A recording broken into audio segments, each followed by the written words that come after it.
incredible in so many ways. And as I get older, the reasons and the reasons for my deep and I guess profound appreciation for the opportunity, continue to grow. In the beginning, it was more of an appreciation for having been, I guess, exposed to such an incredible skill set and lifestyle. Because for me, the jiu-jitsu goes way beyond the self-defense and the techniques. So to have been exposed to the Gracie lifestyle, and have been part of that my whole life was the greatest privilege and most immediately noticeable. And then as I got older and I began taking more of a role running the organization, contributing to the growth of this stuff worldwide, is when I really realized, how privileged we are, because ultimately, your time spent on this earth is the quality of the time spent here is measured by the amount of lives you've touched. And to be born in this family just means that we're blessed with the opportunity to reach so many people based on the incredible work and dedication of my ancestors. So thanks to them, I have the opportunity to reach out and affect a lot of people in a very positive way. And for that, I'm most grateful. Yeah. How young were you when you first started?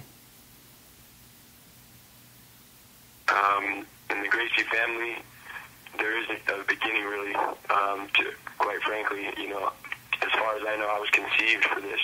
So it's like you come out of the womb and your dad starts playing, on the living room floor before you can walk, and that's the preparation for the comfort with closeness that will later serve as the foundation for the beginning of Gracie Jiu-Jitsu, or the kids' curriculum at least.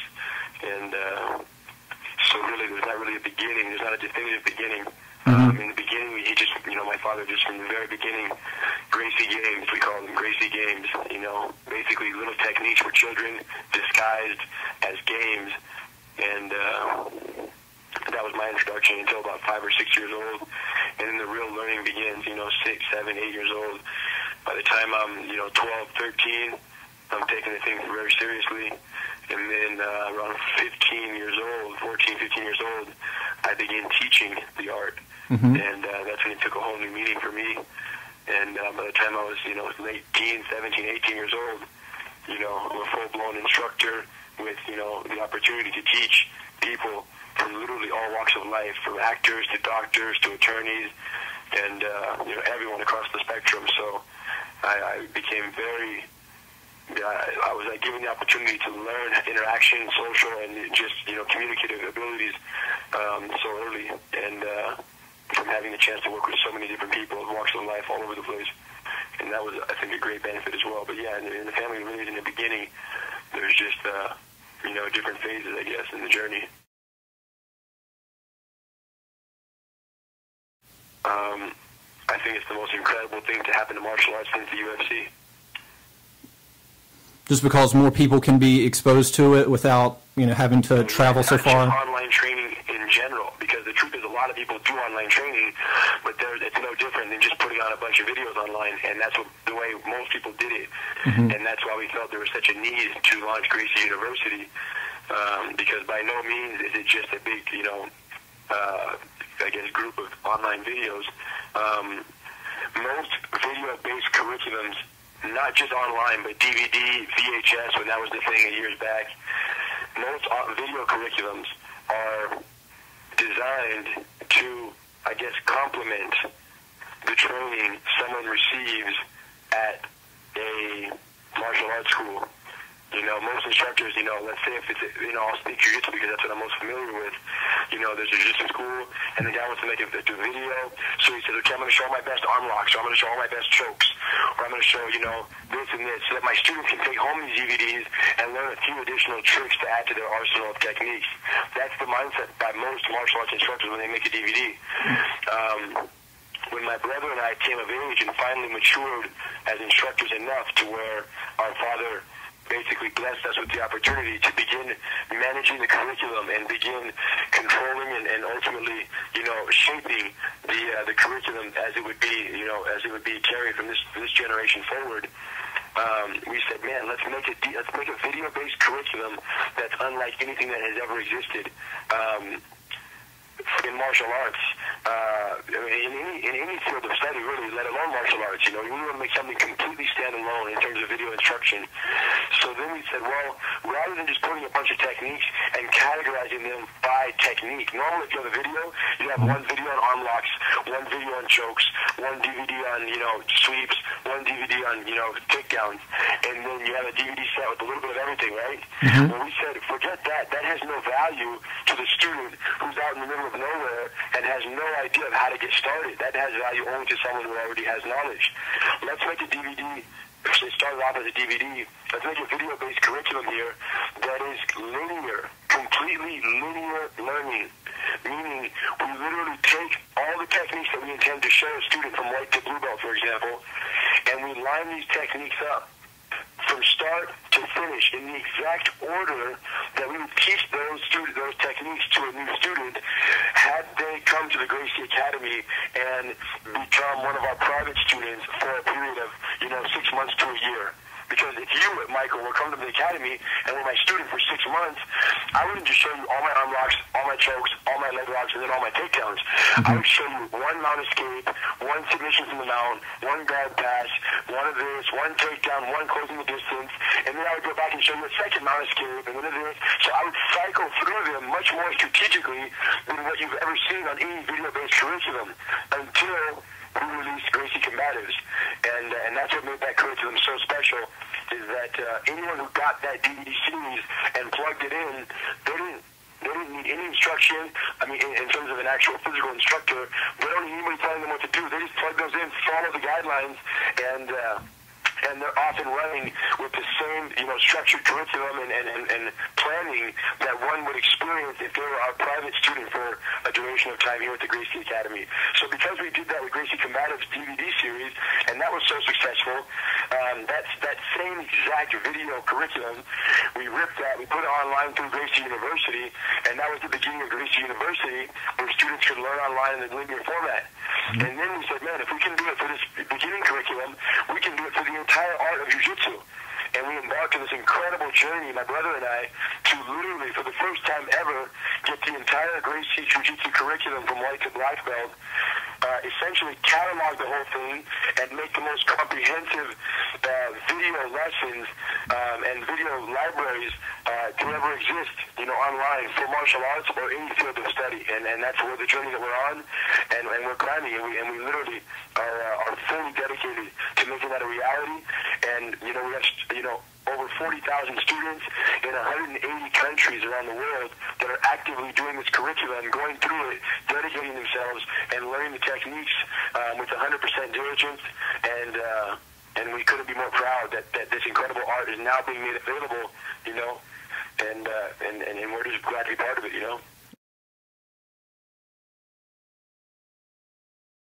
Incredibly likely, and has in many cases been used. We have a program specifically to defend against sexual assault called Women Empowered. That's the Gracie Combatives, I guess equivalent for women, though. And it's a 15-lesson program, 10 core lessons and 5 advanced lessons. And these lessons are 100% designed for the absolute most common scenarios, both standing up and on the ground for women's self-defense.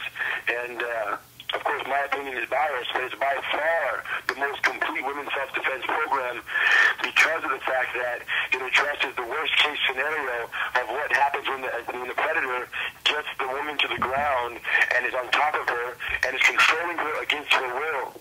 And at that critical moment, what we refer to as phase 3 of the sexual assault, the woman who is trapped underneath the man, at that moment, most women will fight for their lives to try to escape.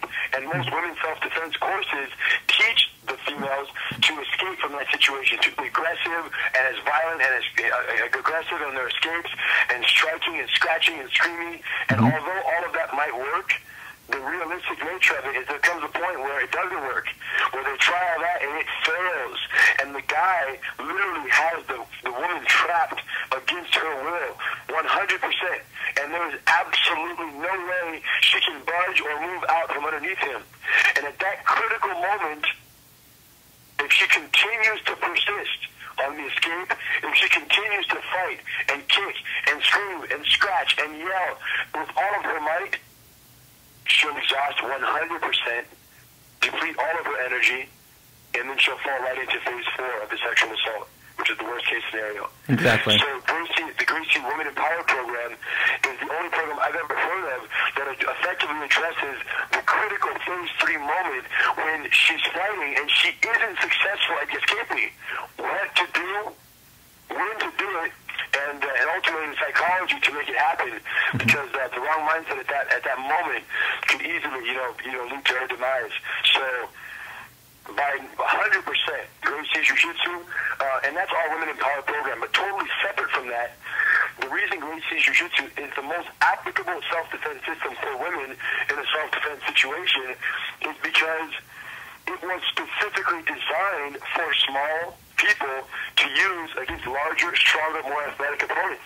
Right. My grandfather, he had 140 pounds, soaking wet his whole fighting career, who developed this stuff and perfected it to be used against giants.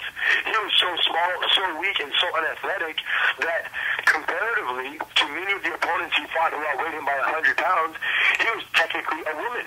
He was technically, physically, the same comparison you would see between a sexual predator and an average woman is what my grandfather had to deal with when he's fighting these giants. Now, of course, the psychology behind a fight and a sexual assault are completely different, and we take that into consideration. But simply from a technique, patience, leverage, timing, and efficiency standpoint, for my grandfather to be able to prevail against these giants is all the evidence anyone should need to say, well, if a woman's going to learn self-defense, why doesn't she learn the techniques that have already been proven beyond any doubt and more than any other system of self-defense on the planet to be effective against those who outweigh you or are much stronger or more physically athletic and gifted? Okay.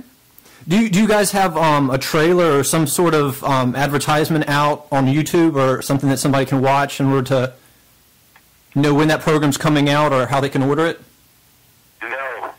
It just got produced. We just, for the first time ever, captured the whole thing over the holiday break.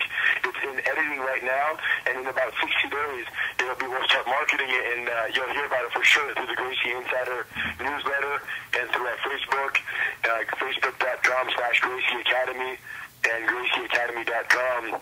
So certainly, the word will get out. The word will definitely get out. It's going to stir the soup big time and going to shuffle the deck, and there'll be some controversy. People are going to of course say this about it and say that about it because everyone has their own opinions. But the proof is in the pudding, and the stuff works, and it's been proven for 80 years. And we've had women who've completed the sexual assault program, Women Empowered, and have actually used the techniques months after completing the program. 6 months after completing the program, we had a lady who got attacked in San Diego, California, and she was, she was jogging in a park on a pathway in a park, and as she approached this large kind of garden fixture bush area, a guy just pops out in front of her on the pathway, the pavement pathway through the park, and he just literally materializes before her eyes. He's about 6 foot 190, completely naked in the park. And of course, there's no one around to save her. He grabs her, he lays her down on the pathway, he's inside of her legs, and that critical moment arose where she fought for her life. And at that moment, she recalled completely hitting the wall. The guy was not budging, scratching, kicking. She couldn't do anything to get him off. And then, of course, she recalled hearing my father's voice at that moment saying, "Relax and breathe," he said, or she recalled hearing that voice from the crash she had done several months prior. And when she heard his voice, she had the foresight to at least stop trying to escape. And that got the attacker to think that she had surrendered phase 3, it was exhausted, and was therefore, I guess, willing or cooperating to move on to phase 4, which is to carry out the sexual assault. During that transition, when he thought she had given up, he left an opening for the escape technique that she had learned in the course, and she was out, stood up, and of course, bolted out of there, and of course, credits the techniques for saving her life and all of that, which is all beside the point. The fact is, the techniques stuck with her, the techniques work, and had she kept fighting for her life, she would have literally sped up the process of exhaustion and ultimately fell right into the trap of the predator's plan, Right. Okay. You said just a little bit earlier, too, about, people are going to have, rough words to say about, about anything. Someone came up with this question: How do you deal personally with the negativity in the jiu-jitsu world, or comments about the Gracie University in particular? I don't. You just don't acknowledge them at all? Just brush them off? Yeah, I mean, my dad told me that from the very beginning, one of the first lessons he taught me is that no matter what you do, if it's revolutionary, half are going to be with you and half are going to be against you. That's right. And you can't try to change the minds of those who are persistently against you, because I understand why there's so much controversy and I guess, a lot of people, bad-mouthing it, because ultimately, if I wasn't the one doing this, if I was on the outside and I saw someone doing this, and I would secretly, into myself, acknowledge what an incredible idea it is, and from a totally separate from the business aspect, what an incredible idea it is in terms of reaching out to people of the world to have such a structured curriculum, to put it out for the first time ever, to put it out in linear format, unlike anything anyone's ever done, and to give the students the opportunity to send in videos and be tested from a distance, and ultimately have their performance evaluated by instructors from around the world. I mean, we have students in every country you can imagine sending in videos from Singapore, Thailand, South Africa, and we're giving them feedback, personal feedback based on their performances. And if I was not the one doing it, I would look at it and say, man, I wish I would have done that, Right. And I would for sure, shoot them down, badmouth it, talk trash, or I would hurry up, get on the bandwagon, and do it myself. And interestingly enough, that's exactly what we're faced with.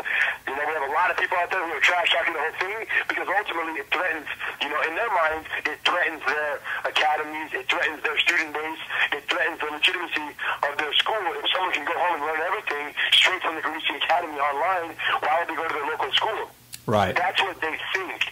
Now, what those instructors don't realize is that it's quite the opposite. By us creating Gracie University, we are introducing the concepts of jiu-jitsu into thousands, tens of thousands of households of people who would never otherwise give the art a chance, simply to the fact that they're too intimidated to go into an actual self-defense school and try a class, because they associate jiu-jitsu with what they see in the cage, the MMA cage, right? So they look at that and they say, man, I don't want to learn that. I want to get beat up. Why would I ever go to school and get beat my face smashed into the cage? Forget that. So what we're doing is we're putting the university online. We're doing great marketing and promoting the university. People who are casual MMA fans watch our YouTube videos. They watch our online university, and they think to themselves, wow. And this, by the way, I'm not making this stuff up. This is reports from students who have had this exact pathway of experiences. And they say, wow, these videos are so chill, so understandable, so fun, so technical, so easy to follow. Man, I would like to give this stuff a shot. I want to learn this. I want to go check this out. They go to university, they watch 3 lessons, which are the first 3 lessons are free at GracieUniversity.com. They fall in love with those 3 lessons, and then, of course, maybe they buy the rest of the curriculum. Maybe they don't. Maybe they go to their local school, and they just sign up. You know what I'm saying? So they're creating students for jiu-jitsu more than anyone else in the jiu-jitsu community. Now, some of them are only our students, and many of them, many of the students we're creating are becoming students at their local schools that I have nothing to do with. That's right. I should be getting phone calls and emails from all the schools around the country saying, Rener, thank you for the marketing you're doing for jiu-jitsu as an art. Because of your efforts, there are more people interested in jiu-jitsu than without your efforts. Instead, they spend their time shooting us down, and, I'm not mad at that. I understand where it's coming from, and it's totally cool, bro. It's irrelevant. The people that are against me mean nothing compared to the people that are for it, The tens of thousands of people who swear by it and are learning all over the world and having a blast doing it, and that makes it all worthwhile for me. Someone calls up and says, Rener, my son and I are doing Gracie Bullyproof, your kids' curriculum. We do it every single day. Every day I get home from work, and for 15 minutes, he begs for me to do Gracie Bullyproof. We do the technique. It's the most fun part of our entire day. And, ultimately, thank you for this opportunity opportunity to bond with my son and my family to give us this experience that we've never otherwise had. Before, it was just homework, dinner, go to sleep. And now that we have this, he's having a blast. He's learning self-defense, but most importantly, we're connecting, and that's priceless. So I get emails like that every single day, and people expect me to be concerned about, instructors or BJJ students who go online and shoot the whole thing down. It's a little, if any, concern, and we got to keep moving. You can't look back. Awesome, good answer, buddy. The next one is, what are your personal views on MMA and cage fighting? I think it's an incredible entertainment spectacle, and it's beautiful. It's creating an awareness about martial arts that never existed before. So martial arts as a whole is getting pushed up the scale in terms of popularity, acceptance, and following in America, which is great. For all martial arts, stand-up, wrestling, ground, everything. Including jiu-jitsu, which is great. Now, all of the arts that are practiced in MMA, wrestling, kickboxing, boxing, and of course all the other karate, all the others in between, the only discipline, the only element in there, in my personal belief, that is universally learnable and applicable by the general public against a larger opponent in a real fight is the jiu-jitsu aspect. And that was proven when Royce went in there and did his thing. You never saw anyone with the record that Royce had in the UFC's 1, 2, 3, and 4 defeating opponents who outweighed them by double their size. You've never seen anyone, and you will never see in the future anyone ever do that again. That's right. There is no art that can promise that ability than jiu-jitsu. And my concern, the only concern I have with MMA, is that people who would be very likely and perfect candidates for the learning of this incredible self-defense system we call jiu-jitsu.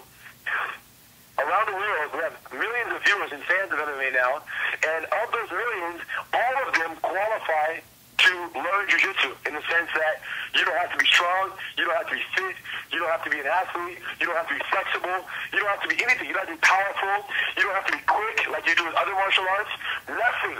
All you have to do is be able to walk, and some people do it without even walking, to be honest, but all you have to do is be able to basically get up walking and just basic natural body movements, and you can do jiu-jitsu the way we teach it. But the sad part is, all those millions of viewers, 99% of them, will never, ever practice jiu-jitsu simply because they associate jiu-jitsu with what they see in the cage. So they don't ever want to experience that. Now, what they don't realize is that what they see in the cage has nothing to do with what jiu-jitsu really is, and its real application, and its real methods.